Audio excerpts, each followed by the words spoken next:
এই সফলতাটা কবে? সফলতা কবে? আল্লাহ তো বললেন ইমানদারের জন্য সফলতা। খুব ঠান্ডা মাথায় বুঝুন ভাই, দুনিয়াতেও আমরা সফলতা খুঁজি। এরকম একটা ছেলে পরীক্ষা দিয়ে পাশ করেছে, তার মানে সে সফল। একজন ভাই লেখাপড়া শিখে চাকরি পেয়েছে, তার লাইফটা সাকসেসফুল, তার জীবনটা সফল। একজন ব্যবসায়ী, তিনি ব্যবসা করে অনেক টাকা লাভ করতে পেরেছেন, তাহলে তার ব্যবসাটা সফল। একজন চাষি চাষ করেছেন, তিনি ভালো ফসল পেয়েছেন, তার মেহনতটা সফল। একটা ছেলে একটা বিয়ে করেছে, একটা ভালো অনুগত বিনয়ী স্ত্রী জীবনে পেয়েছে, সুতরাং সে ভাবতেই পারে আমি আমার সংসার জীবনে সফল। কথা বুঝতে পারছেন? কিন্তু এটা দুনিয়া, এটা দুনিয়া। এই জাতীয় কোন সফলতার নিশ্চিত গ্যারান্টি নেই বাপ। ভালো করে মুখস্থ রাখুন, নিশ্চিত এই সফলতার গ্যারান্টি আছে? জোরে বলেন। আজকে টাকা আছে, কালকে না থাকতে পারে। আজকে সুস্থ আছি, কালকে অসুস্থ হতে পারে। আজকে আমার স্ত্রীটা ভালো ব্যবহার করছে, কালকে কোনো দুর্ব্যবহার করলে সংসারে অশান্তি হয়ে পড়তে পারে। কথা বলেন, কথা বলেন। আজকে চাষ করেছি, ভালো ফসল পেয়েছি, আলহামদুলিল্লাহ। কালকে চাষ করে আমি ফেলিওর হতে পারি। এবছর ব্যবসা করে ভালো লাভবান হয়েছি, সেই আশায় আগামী বছরে ব্যবসায় লেগে দারুণ ভাবে লস খেয়ে গেছি। এ জাতীয় ঘটনা ঘটে না? ঘটে না? একটু জোরে বলেন। আমরা তো এমন শীত নেই যে দার্জিলিং এর 0 পয়েন্টে। আপনাদের জিজ্ঞেস করছি এই জন্যই, এই কথার প্রতি আপনাদের মনোযোগ বাড়বে এবং কথাগুলো মুখস্থ হবে, নাহলে আমি একলা একলা বকে চলে যাব। তাহলে এই জাতীয় সফলতার পরেও ব্যর্থতা আবার ঘুরে ফিরে আমাদের জীবনে আসতে। আমার আল্লাহ পাক কোরআন শরীফে বলেছেন, ফামান যুহজিহা আনিন নার ওয়া উদখিলাল জান্নাত, কিয়ামতের দিনে বিচারের সময়ে যাদেরকে জাহান্নামের আগুন থেকে দূরের হেফাজত করা হবে, জাহান্নামের আগুন থেকে যাদেরকে দূরে রক্ষা করা হবে, আর বিচারের শেষে উদখিলাল জান্নাতা, তাদেরকে জান্নাতে ঢোকানো হবে। আমার আল্লাহ পাক বললেন, ফাকাদ ফাজা, ওই লোকগুলোই হলো প্রকৃত সফল। সুবহানাল্লাহ হবে না? প্রকৃত সফল কারা? যারা জাহান্নাম থেকে বেঁচে জান্নাতে ঢুকতে পারবে, তারাই হলো প্রকৃত সফল। তারাই। আবার মুখস্থ করুন, যারা জাহান্নাম থেকে বেঁচে জান্নাতের ঢুকবার যোগ্যতা অর্জন করতে পারবে, তাদের জীবনটাই হলো সফল জীবন।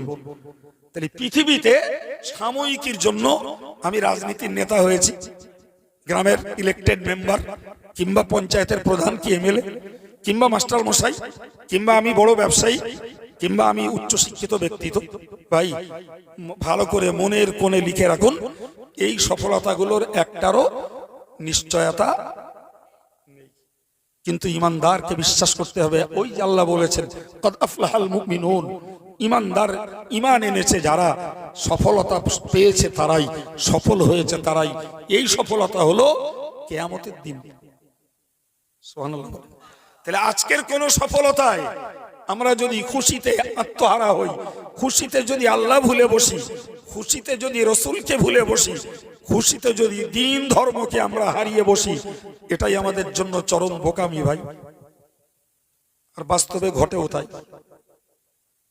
ঠিক বলছি না ভুল বলছি? রাগ করবেন না, ব্যতিক্রম দুই একটা থাকতে পারে। তো একটু দেশের দিকে তাকিয়ে দেখুন, জি, যত বেশি উচ্চ শিক্ষিত তারা তত ধর্মহারা, যাদের টাকা যত বেশি তারা তত ধর্মহারা, যারা যত মডার্ন তারা তত ধর্মহারা। কথা বলেন, ভুল বলছি না ঠিক বলছি? হ্যাঁ, এদের যদি শিক্ষা কম থাকতো, এদের যদি সুখী অর্থ কম থাকতো, এদের যদি এই আধুনিক বিলাসিতা যদি কম থাকতো, বিলাসিতার পয়সা যদি না থাকতো, বিশ্বাস করুন এরা তখন একটু ঘন আল্লাহরে ডাকতো।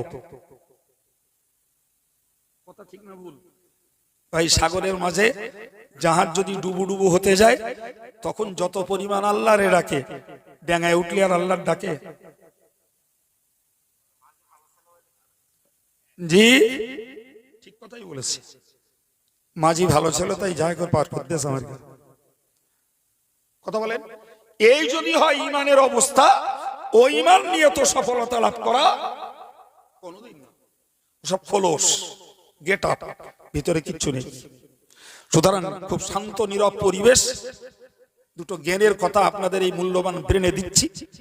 এই ইমানটাই যদি বাঁচানো যায়, জীবনের যত আমল সব বাঁচানো যাবে বাবা। আর ইমানটাই যদি হারিয়ে যায়, সমস্ত আমলগুলো সব ধ্বংস। সম্মানিত ভাইরা আমার, আল্লাহ পাকের কথাটি আবার একবার মনে করুন। আমার আল্লাহ বললেন, ফামান যুহজিয়া আনিন নার, যাদেরকে জাহান্নাম থেকে দূরে রাখা হয়েছে, জাহান্নাম থেকে যাদেরকে হেফাজত করা হয়েছে, ওয়াদখিলাল জান্নাহ, এবং জান্নাতে প্রবেশ করেছে, ফাকাদ ফাজা, তারাই প্রকৃত সফলতা লাভ করেছে। সুতরাং দুনিয়ার কিছুতে যদি আমরা একটু সফল হই, দুনিয়ার কিছুতে যদি আনন্দ হই, আলহামদুলিল্লাহ, আল্লাহ দিয়েছেন, শুকরিয়া আল্লাহর আদায় করব। কার? জোরে বলেন। নিজস্ব বিদ্যা বুদ্ধির প্রশংসা নয়, কোন ডাক্তার বাবুর প্রশংসা নয়, কোন মাস্টার মশাইয়ের প্রশংসা নয়। প্রশংসা পাওনাদার একমাত্র, শুধুমাত্র, কেবলমাত্র আল্লাহ। আমার ক্ষেতের ফসল দাম তো আল্লাহ দিয়েছেন, আমি সার পানি ব্যবহার করেছি, ওতে হয়নি বাপ, সব মিথ্যে কথা, ওতে হয় না। তুমি লেখাপড়া শিখেছো বলে চাকরি পেয়েছো, 100% মিথ্যা কথা। তোমার মতন ওই রকম সম ডিগ্রি নিয়ে লক্ষ লক্ষ ছেলে মেয়েরা ঘুরছে, তারা পায়নি। তুমি যখন পেয়েছো তোমার বোঝা উচিত ছিল এটা আল্লাহ আমাকে দিয়েছে। কিন্তু মানুষ এই কৃতজ্ঞতা প্রকাশ করে না, বরং আগেই নিজের ক্যারিভারিটি, নিজের ক্যাপাসিটি, জি, আর অন্যের নাম করে আর গুণ গায়। মূলত আল্লাহর গুণ, আল্লাহর প্রশংসা মানুষ করে না। তুমি ব্যবসা করে যতই মেহনত করো, তোমার মতন সম ব্যবসায়ী কত ভাই মুখ ছুড়ে পড়েছে। আল্লাহ তোমাকে দাঁড় করিয়েছেন, শুকরিয়াটা আল্লাহর আদায় করো, তোমার নয় বাপ। এসব ঈমান বিরোধী চরিত্র। সম্মানিত ভাইরা আমার, মনে রাখুন, আমি আপনাকে আবার বলছি, মহান আল্লাহ পাক বলেছেন, কদ আফলাহাল মুমিনুন, কদ আফলাহাল মুমিনুন, ঈমানদার যারা, তারা সফলতা লাভ করেছে। আর আমি ঈমানটাকে মজবুতির জন্য বাস্তবের কথাটা টেনে ধরে টাটকা টাটকা আপনাদের শুনিয়ে দিলাম। ভাই, যখনই গজব আসে, আমি আগে একবার বলেছি, আর একবার বলছি, পাকা ঈমানদারের ঈমান আরও পাকে, আর কাঁচা যারা, তারা ঈমানটাকে হারিয়ে ফেলে। সুতরাং খোদার গজব হলো ঈমানদারের ঈমান পরীক্ষার একটা মাধ্যম। বেঈমান যারা, তাদের কথা ছাড়ুন, তারা এসব মানেও না, জানেও না, বিশ্বাসও করে না। তারা জানে মাস্ক পরলে, স্যানিটাইজ করলে, সোশ্যাল ডিস্টেন্স বজায় রাখলে করোনা থেকে বাঁচা যাবে। যদিও লক্ষ লক্ষ মরে গেছে, ও বুদ্ধি তাদের মাথায় আসে না। কথা বুঝতে পারলি? আমার কথা বোঝা যাচ্ছে কিছু? ফেরাউনের মাথায় বুদ্ধি আসেনি যে আমার দেশের লোহিত সাগর, উত্তাল তরঙ্গের সাগর, তার মাঝখান দিয়ে কি করে পথ হলো। বুঝতে পারছেন কিছু? শুনেছেন না কোনোদিন? না শোনেননি? যে হযরত নবী মুসা তার দলবল নিয়ে লোহিত সাগর পেরিয়ে ওপারে মাদিয়ানে পৌঁছে গেলেন, এপারে মিশর। ফেরাউন যেয়ে দেখলো বারে মুসা নবী তার দলবল সহ ওই তো নদীর মাঝখানে পৌঁছে গেছে। ধরার জন্যই তো গিয়েছিল। জি, মুসা নবী আল্লাহরে বলেছিলেন, আল্লাহরে বলেছিলেন, আল্লাহ ইন্না লামুদরাকুন, আমরা এবার ধরা পড়ে যাব। আল্লাহ পাক রাস্তা করে দিলেন। মুসা নবী লোক নিয়ে চলতে লাগলো। ফেরাউন এসে দেখলো এরা যখন চলে যাচ্ছে, আমরাও যেতে পারবো। মুসা নবীর লোকজন মাঝ বরাবর, ফেরাউনের লোক তখন কিনারায়, এরাও নেমে পড়লো। মুসা নবীর লোক কিনারায়, ফেরাউনের লোক তখন মাঝ বরাবর। এ খেলা কার? ফেরাউনের মাথায় যদি এতটুকু বুদ্ধি আসতো, যেটা আমার দেশের সাগর, সেই সাগরে কিভাবে এক মুহূর্তে তরঙ্গের পানি দাঁড়িয়ে রাস্তা তৈরি হয়েছে, ফলে এ রাস্তা আমি তৈরি করিনি, আমার সেনারা তৈরি করিনি, এ রাস্তা নিশ্চিত ঐশী অর্ডারে তৈরি হয়েছে। এটা ওই মুসার লোকেদেরকে পার করিয়ে নেওয়ার জন্য এখানে নামা আমার কখনো বুদ্ধিমানের কাজ নয়। হারগিজও নাম কথা বলেন, নামতো ওর মাথায় ও বুদ্ধি আসেনি, ও বুদ্ধি আসেনি। ভাই, বর্তমান বিশ্বের নেতাদের মাথায় এ বুদ্ধি আসেনি যে গজব কখনো কোন সিস্টেমে রোধ করা যায় না। গজব মানে কি জানেন? না জানেন তা শিখে রাখুন। সহজ জিনিস। গজব মানে হলো রাগ। জোরে বলুন, কি বলেছি? গজব মানে, গজব শব্দটা বলো আজম্ম কাল আমরা শুনে আসছি, কিন্তু অ্যাকচুয়াল এর মানে আমরা জানি না। গজব মানে কি? রাগ। ভাই এই রাগের প্রকাশ ঘটলে যেটা হয় তার নাম আযাব। ভালো করে মাথায় ঘাতুন, আমি মৌলানার কথা বলছি না, এটা আমার ছাত্র। এর উপরে আমার খুব রাগ হয়ে গেছে। রাগের প্রকাশ কি ঘটলো? একটা চড় মারলো।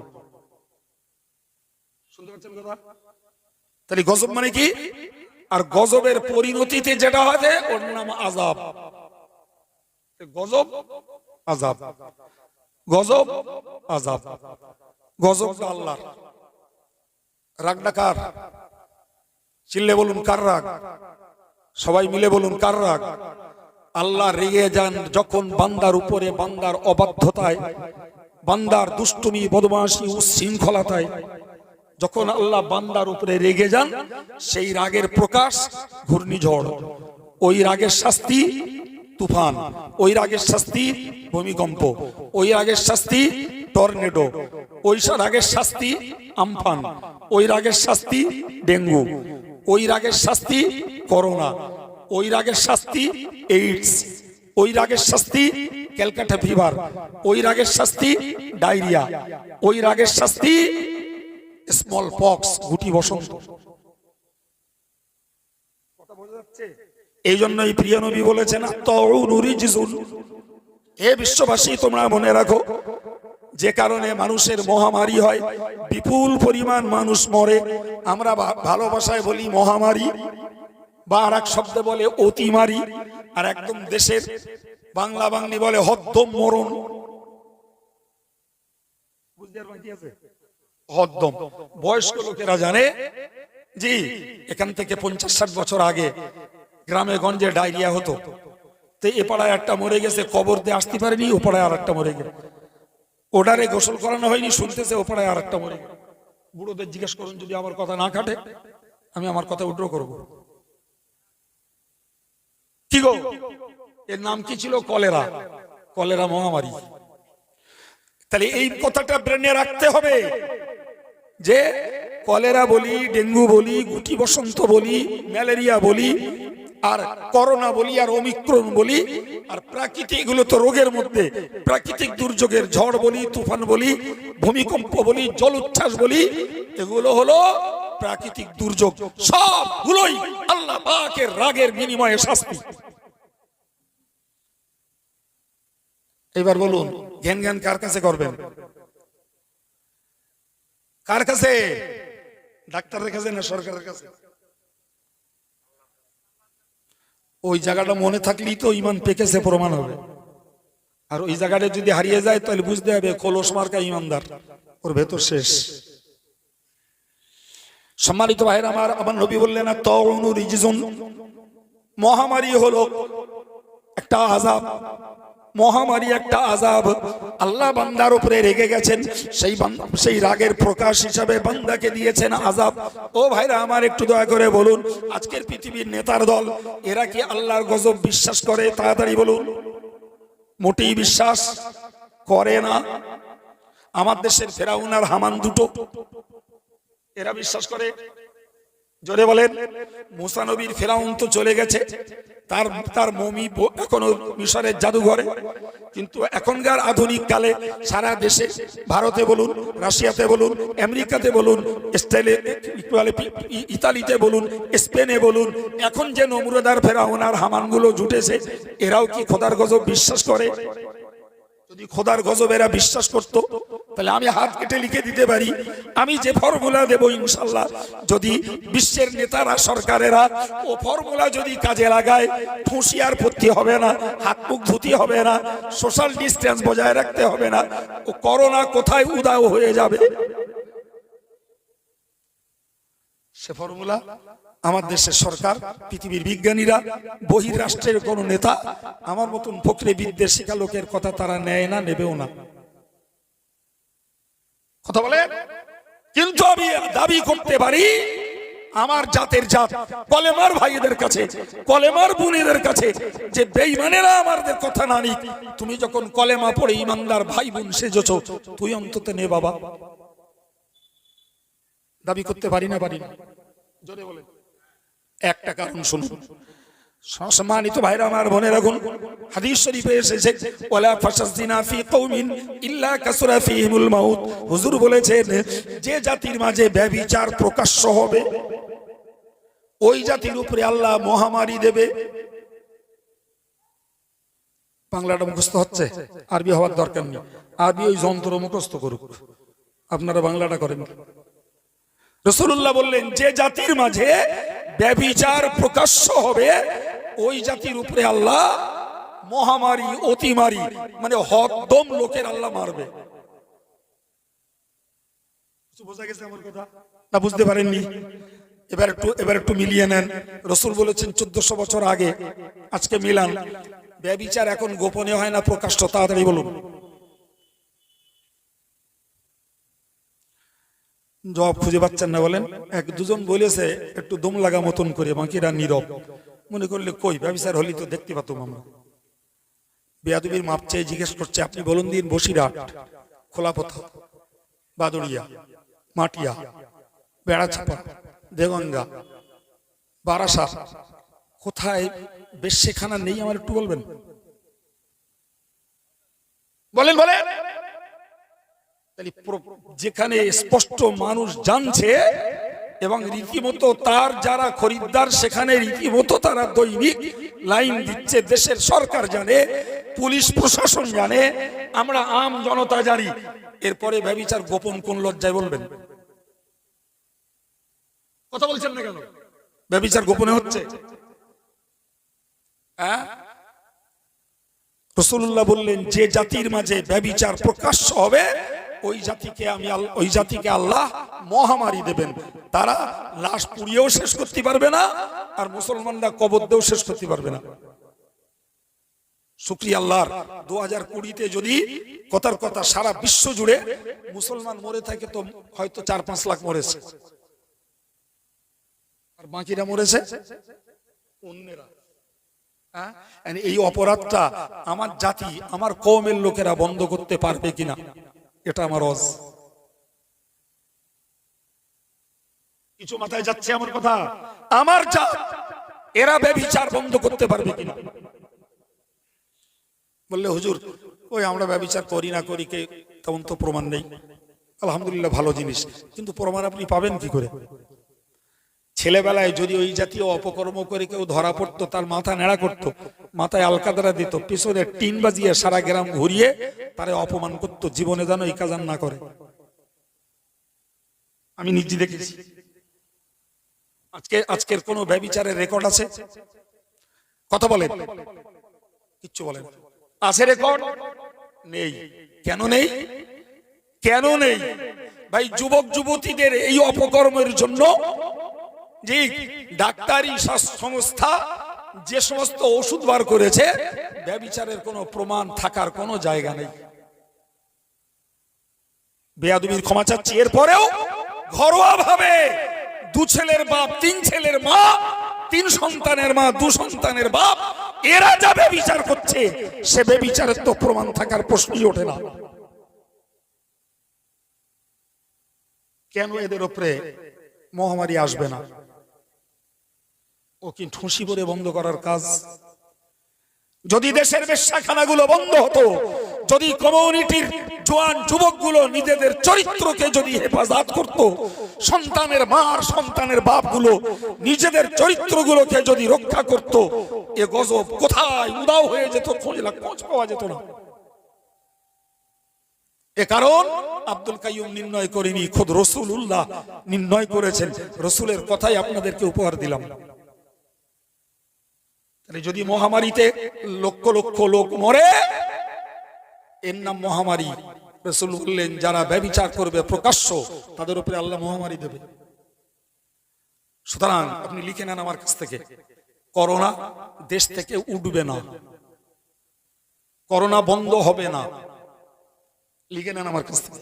আমি মরে যেতে পারি, বেঁচে থাকলে আমার কথা স্মরণ হবে। যদি বলেন আপনি এত বড় কথা কি করে বলছেন, আমি এই জন্যই বলছি ভাই, করোনা আসার কারণ যদি হয় হাদিসের দৃষ্টিতে ব্যভিচার, তাহলে ব্যভিচার যতদিন বন্ধ না হবে ততদিন করোনা বন্ধ হওয়ার কোনো স্বপ্ন দেখা যায় না। আর ব্যভিচার কি করে বন্ধ হবে? সোনাগাছির ছবি তুলে জি আনন্দবাজার পত্রিকা ফলাও করে লিখছে, সারা ভারতবর্ষের ভাই লোকটা দেখছে, পড়ছে। কোথাকার ছবি বলেছি? জায়গাটা কি খুব ভালো জায়গা মনে হচ্ছে না? নাউজুবিল্লাহ। ভাই তাহলে এদের লজ্জাটা কোথায়? সম্মানিত ভাইয়েরা আমার, মনে রাখুন, আমি আপনাকে বলতে চাইছি, হাদিস পাকে এসেছে, রাসূলুল্লাহ জানিয়েছেন, যে জাতি খাবে মদ, নাম দেবে তার ভিন্ন, অথচ খাচ্ছে মদ, নাম তার ভিন্ন। প্রিয় নবী বলেছেন, ওই জাতির মাঝে আমার আল্লাহ পাক এমন এমন রোগ দেবেন যে রোগের নামও তারা কোনোদিন শুনিনি। এখন আপনি বলুন, আজকের কোন রোগের নাম মেডিকেল বোর্ড বসিয়ে ঠিক করতে হচ্ছে? ওই মুরব্বীগুলো জিজ্ঞেস করুন দিন, করোনার রোগের কথা যুবককালে শুনুন কি? জিজ্ঞেস করুন। এইডস রোগের কথা আমরা এই তো হালে 2-5 বছর শুনলাম। ডেঙ্গুর কথাও এই 2-5 বছর শুনলাম। ওমিক্রনের কথা এই শুনলাম বোধহয় দিন 15 আগে। এ বয়সে শুনিনি, এই প্রথম শুনলাম। তাহলে এই রোগগুলো নিত্য নতুন রোগ। কথা বলেন, এমনকি ডাক্তারবাবুরা রোগের নামও জানে না। যখন একটা পেশেন্ট যাচ্ছে, তাকে নিয়ে রিসার্চ করে গবেষণা করে তবে তারা রোগের একটা নাম দিচ্ছে। রাসূলুল্লাহ বললেন, যে জাতি মদ খাবে অথচ নাম দেবে ভিন্ন, এই যে চতুরতা, এই যে প্রতারণা, একে মদ খাওয়া তাতে মিথ্যা প্রতারণা, আল্লাহ পাক এমন রোগ দেবেন যে রোগের নাম তারা কখনো। সম্মানিত ভাইরা ও যুবকেরা, জওয়ানেরা, বাবা একটু ভালো করে মাথায় রাখুন, আমি আপনাকে বলতে চাইছি, প্রকাশ্যকে হাড়িয়া খায়, কে চুল্লু খায়, আর বাড়ি এসে মারে বউ বলে, ও কথা ছাড়ুন। আজকের আমার যুবক ছেলেগুলো দোকান থেকে কিনে খাচ্ছে ফিজ, দোকান থেকে কিনে খাচ্ছে কোরেক্স। যাদের গাঁটি টাকা আছে তারা হুইস্কি আর ব্রান্ডি কিনে খাচ্ছে। নাম কারুর আর ফিজ, কারুর নাম কোরেক্স, কারুর নাম ব্রান্ডি, কারুর নাম হুইস্কি, সব কড়াই মদ বিক্রি হচ্ছে স্টেশনারি দোকানে। যুবকেরা র্যান্ডম কিনে কিনে খাচ্ছে। খেলি স্বাস্থ্যটা বেশ ভালো হচ্ছে, ওতে তো মদ মেশানো। জিজ্ঞেস করুন যুবকদের। ও ভাইরা আমার, দেশে মদের লাইসেন্স দিয়েছে সরকার, সেখান থেকে সরকার ট্যাক্স তুলছে, সেখানে তো রীতিমতো অবাক কাণ্ড, সর্বনাশ। গত বছর লকডাউনের পিরিয়ডে শুধু কদিনের একটা হিসাব দেখছিলাম, 10 দিনে বোধহয় 30 কোটি টাকার মদ বিক্রি হয়েছে। এখন মদ খেলে যদি বেনামি রোগ আসে, এটা যদি নবীর হাদিস হয়, করোনা ওমিক্রন এরা পালাবে বলে মনে হয়? পালাবে? এখন যে জাতির কপাল পড়ে পুড়ুক, অন্তত আমার জাতটা যদি সোজা হয়, তাহলে এদের এই প্যান্ডেল করে আমার ডেকে কথা বলার সার্থকতা হবে। আর যদি বলে, হুজুর তোমার গাউনি গেয়ে দাও, 2 পয়সা দেবান তোমার, আমরা যা কামাই ধনাত্মা ধনবো কোনি। আল্লাহর তো বলতে পারবো, আল্লাহ সুযোগ পেয়েছিলাম তোমার দিনের পক্ষে, তোমার পাপ থেকে জাতিকে বাঁচাতে, তোমার গজব থেকে বাঁচাতে যতটুকু পেরেছি মানুষকে উপকারের চেষ্টা করেছি। আল্লাহ তারা মানিনি, আমি দায়ী নই। বলেন বলেন, মদ খাওয়া যদি বন্ধ না হয়, মদের বিজনেস যদি বন্ধ না হয়, করোনা নয়, অমিক্রন নয়, আমি বলছি মনে রাখুন, পৃথিবীর 1 নয় 2 নয় 3 নয়, যদি পৃথিবীতে 900 কোটি মানুষ থাকে, 300 কোটি মানুষ মরবে মহামারীতে। সবে তো গেছে 1 কোটি, সবে তো 1 কোটি গেছে। কি ভাবছেন আপনি? 300 কোটি মরবে। আমার 300 কোটি মরবে, এখনকার হিসাবে বলছি। কিয়ামত যখন হবে, কিয়ামত পর্যন্ত মানুষের পরিসংখ্যান হবে, একটা হাদিসের উক্তি, যে ভাই 3 ভাগের 1 ভাগ লোক মরবে মহামারীতে, আর 1 ভাগ লোক মরবে স্বাভাবিক মৃত্যু, আর 1 ভাগ লোক বেঁচে থাকবে, ওদের উপরে হবে কিয়ামত। সুতরাং এই 1 ভাগ যে মহামারীতে মরবে, তারই পালা শুরু হয়েছে 2020 থেকে করোনার মাধ্যমে। সবে 1 কোটি গেছে। আজকের পৃথিবীতে 800 কোটি মানুষ, যদি হিসাবের সুবিধার্থে ধরে নেই 900 কোটি, তাহলে অঙ্ক এটাই দাঁড়ায় 300 কোটি মরবে মহামারীতে, 300 কোটি মরবে স্বাভাবিকভাবে, 300 কোটি বেঁচে থাকবে, ওদের উপরে কিয়ামত হবে। এখন ওই পর্যন্ত সময় কতদিন লাগবে, কতদিন আল্লাহ নেবে সেটা আল্লাহই জানে। জি সম্মানিত ভাইরা আমার, বোনেরা, এখন কোরআন শরীফে আল্লাহ বলেছেন ওয়ায়ুহিল্লু লাহুমুত তাইয়্যিবাত ওয়া ইউহাররিমু আলাইহিমুল খাবাইস। মহান আল্লাহ বলেন, গো আমার বান্দা বান্দি, তোমাদের জন্য পবিত্র মালকে হালাল করা হয়েছে, জোরে বলুন সুবহানাল্লাহ। ওয়া ইউহাররিমু আলাইহিমুল খাবাইস, যত রকমের নোংরা, নাপাক, দুর্গন্ধ, অরুচিকর খাদ্য সবগুলোকে তোমাদের জন্য হারাম করা হয়েছে। যত অরুচিকর খাবার এগুলো হারাম করেছেন কে?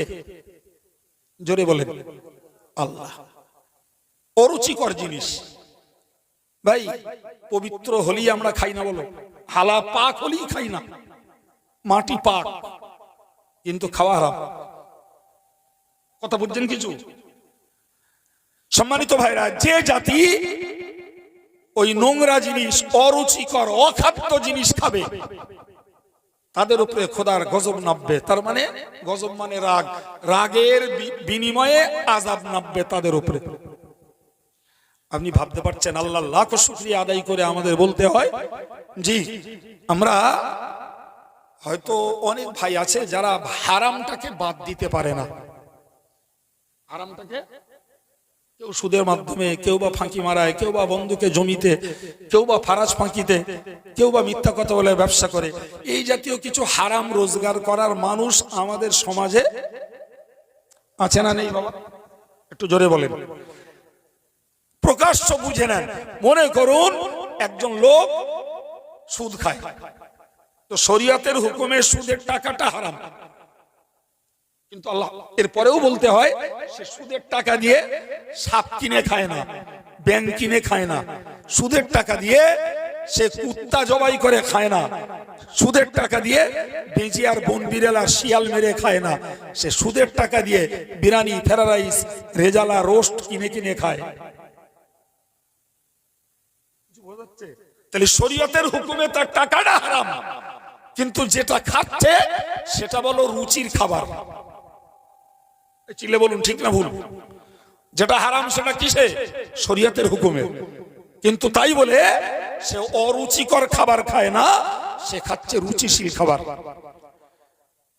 কিন্তু আপনি একটু ভেবেছেন ভাই, কোথায় বলবেন, চীনে বলুন, মেঘালয়ে বলুন, ভাই এরকম করে ভারতবর্ষের কেন্দ্রশাসিত অঞ্চলগুলোতে বলুন, জি আন্দামানে বলুন, আপনি ভাবতে অবাক হয়ে যাবেন। মানুষ সাপ খায়, ইঁদুর খায়, বাঁদর খায়, সেই সঙ্গে বনবিড়াল খায়, শ্যাল খায়, বেজি খায়। অবাক, এক্ষুনি মানুষ মানুষ জবাই করে খাচ্ছে। আপনি বলেন এগুলো একটাও খাদ্যের জিনিস? চিল্লে বলেন, চিল্লে বলেন। এগুলো এগুলো সত্যি সত্যি কি রুচিকর কিছু? হ্যাঁ ভাই, শুকরের গোশত সে দেখতে কি পরের কথা, ভাই রুচিকর জিনিস বলে মনে হয়? আমরা তো খাই না। অনেক ভদ্র যাদের যাদের ধর্মে ওটার অনুমতি আছে, সেই ধর্মেরই ভদ্র লোকেরা ও জিনিস। যে জাতি অরুচিকর খাবার খাবে, এ জাতিকে আল্লাহ গজব দেবেন। কি বুঝলেন? এ জাতিকে কি দেবেন? মুসলমানরা হয়তো সুদ খেয়ে, মুসলমানরা হয়তো বন্ধুকে জমির উপসত্ব ভোগ করে, মুসলমানরা অন্তত এরা এরা ইঁদুর, বাঁদর, কুকুর, সাপ, বিড়াল, বেজি ধরে খায় না। এরা জোরে বলুন খায়। শুধু পশ্চিম বাংলা নয়, অল ওভার ওয়ার্ল্ডে আলহামদুলিল্লাহ মুসলমানদের ভিতরে এ জাতীয় খাবার খাওয়ার কোনো কপাল পোড়ায় এক পিসও খুঁজে পাওয়া যাবে না। আপনি যদি বলেন হুজুর আপনি কি বলছেন এসব, একটা প্রমাণ নেন। এই মাঝে মাঝে শীতের সময় দেখবেন কিছু কিছু উদ্বাস্তু, যাযাবর, আবার কেউ বলে ওদের মাল, কিছু লোক আমাদের এদিক সেদিকে আসে না, ওই যেখানে সেখানে রাস্তার ধারে তাঁবু গিড়ে বউ বাচ্চা নিয়ে থাকলে সকালবেলা বেরোলে তীর ধনুক নে, ওই গুনখান থেকে একটা বিড়াল মেরে, বন বিড়াল মেরে, ওখান থেকে একটা বেজি মেরে, শরীর মেরে খাদ্য। আমার কথা খাচ্ছে? খাটছে, ওরা বলে ওই 13টা লোক না, ওদের গোষ্ঠী সারা পৃথিবী জুড়ে সব জায়গায় রয়েছে। মাশাআল্লাহ, আমাদের ভারতেও আছে, আমাদের ভারতেও আছে। চীনে প্রচুর, চীনেরা ইঁদুর খাবার মাস্টার মশাই, প্রচুর ইঁদুর খায়। তা করোনা এর জন্য হবে না, তা কার জন্য হবে? বুঝতে পারছেন কিছু? করোনা এদের জন্য হবে না, তা কার জন্য হবে? সুতরাং এরা বেশ্যখানাও বন্ধ করবে না, এরা মদের লাইসেন্স দেওয়া বন্ধ করবে না, মদের ডেরাগুলো আবগারিগুলো এরা তালা মারবে না। আর এ জাতি ওই অরুচিকর খাবার খাওয়াও বন্ধ করবে না। ফলে খোদার গজবের যে আযাব, খোদার রাগের যে শাস্তি, এ শাস্তি বন্ধ। সম্মানিত ভাইরা আমার, যুবক ছেলেরা, জওয়ানেরা, আপনি মনে মনে এবার একটা কথা ভাবুন যে তারা তো অপরাধ করছে, হুজুর শাস্তি তারা পাক, কিন্তু আমাদের মধ্যে কেন হচ্ছে? ভাই দুটো কারণ ভালো করে মাথায় রেখে দিন, মাথায় রেখে দিন দুটো কারণ, ব্রেন ক্লিয়ার হয়ে যাবে। নাম্বার 1 একটা কারণ বুঝে নিন বাবু, সেটা হলো এটাই, ইমানদারও মহামারীতে মরতে পারে, এটা মুখস্থ করুন। ইমান নাওলা আমলওয়ালা কলেরায় মরতে পারে।